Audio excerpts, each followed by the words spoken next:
Okay, I saw this tweet the other day. It says, tell me your most radical position that cannot be placed on the left-right political spectrum. Okay, forgive my wet hair, but I want to riff off of Casey's answer real quick. Okay, obviously go watch her video, but her controversial take is that we should euthanize more dogs. And tangentially, my apolitical controversial take that has pissed people off for years because I will not stop spouting it is that we should euthanize more cats. In fact, it's been 23 years of me spouting this because in college I did my capstone on this very subject. We have a rampant feral and outdoor cat problem in the Americas, and it is the single biggest cause of songbird decline in North, Central, and South America. At least 1 billion songbirds are killed every year by cat predation. Cats are an invasive species, and they have a devastating outsized ecological impact on our vulnerable songbirds that are already pressured by habitat loss, and culling feral and outdoor cats is a responsible and ecological solution to the problem humans have created by unleashing this invasive species on our songbird populations.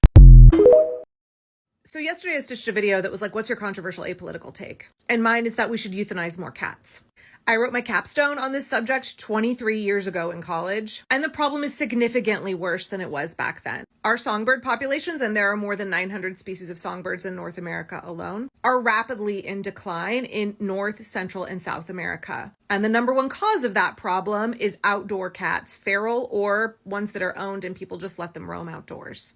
Other countries have cat culling. I mean, we cull other invasive species here in North America. Even just here in Oregon, there's a bounty on nutria. There's a bounty on multiple different kinds of invasive fish species. But we have an irrational emotional attachment to cats. We prioritize cats above birds, above whole ecosystems. So on that video, someone left this comment, trap, neuter, release is more effective. Theoretically, yes, but in actual application, no.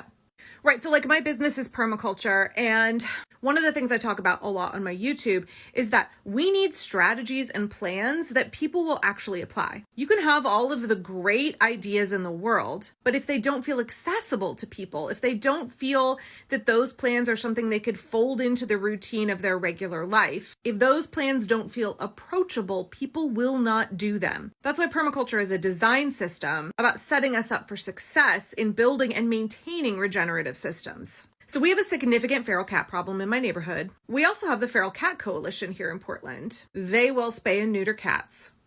But it is up to individual residents to capture those feral animals and bring them into the clinic, get them fixed, and then come back and release them into our neighborhoods again, where they will continue to eat birds. But like, nobody is doing that. I'm not doing it, my neighbors aren't doing it. Having to bait a trap, capture a cat, which probably has fleas and God knows what diseases, has a risk for being rabid, take time out of your day to transport that to the clinic, then bring the cat back home and release it. Like, that barrier for entry is too high for your average person, much less do it 6, 7, a dozen times, which is why I advocated for government-sponsored culling programs in my video. I realize how unpalatable that is to cat lovers. But let's keep in mind, this is a problem that we created, people created, and we have an obligation to fix it. And feral cats live a pretty miserable existence. High rate of injury, malnutrition, disease, lots of suffering for them. And it's unethical, both in terms of what we are doing to our threatened songbirds and for the cats themselves.